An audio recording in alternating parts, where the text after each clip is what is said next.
hey class, could you imagine living in a world where we couldn't get access to this, all because the education of society didn't want women to have access to it? This was true back in the late 1700s when Emma Willard was born. Emma was born one of 17 children, and her father wanted a better life for her than what was given to his wife. He wanted his children to be educated, so he prominently was making sure that his children had access to education by forcing them, well, not really forcing them, but encouraging them to read and learn more. Emma began learning at such an early age, and her progress was so rapid that by the age of 17, she began to teach. Her love for learning and teaching led her to become the head of an all-girls academy in Middleburg, Vermont in 1807. This was a huge deal.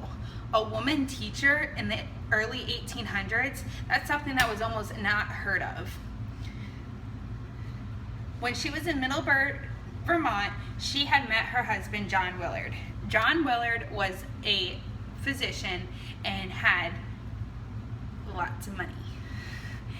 When they got married, John's nephew had moved into their house and in order for him to attend Middleburg University, which was an all-boys school at the time.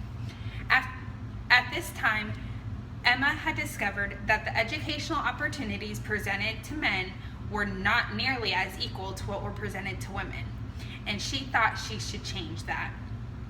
At this time, women only had a basic education and then went off to become good wives, to where they were bound within their house, cooking, cleaning, taking care of the children, typical woman stuff, right?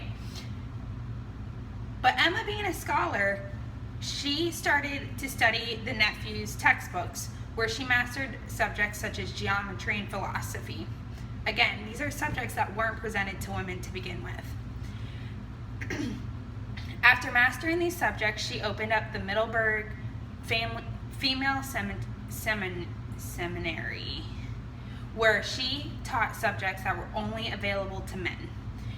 This success from the school led to her to write an address to the public proposing a plan for improving female education. And it was read by people such as Thomas Jefferson and John Adams. Pretty important people, right? But they brushed it off like it was no big deal, except for one gentleman, the governor of New York, whose name was DeWitt Clinton, invited Willard to open up a school in his state. September 1821, Troy Female Seminary in Troy, New York opened. It was a 3-year project that was put on by the area in order to raise money to build and open the school. By 1831, just 10 years later, there were over 300 females that went to this school, whether it be boarding or just day school, most of which stayed there for boarding school. Troy Female Seminary is historically one of the most influential schools in the United States. You wonder why, right? Because this was the first time, or these were one of the first times that women had any access to higher education. They were offered subjects such as science, math, and social studies. She remained as headmaster there until 1838 when she retired. At that time, she enjoyed traveling, lecturing, and writing. At the age of 83, she passed, but her legacy continues to live. In 1895, Troy renamed their school to the Emma Willard School and is still active today. There's been thousands and thousands of girls who have gone to this school, whether it be day school or boarding school, to get a pre-college education that is second to none.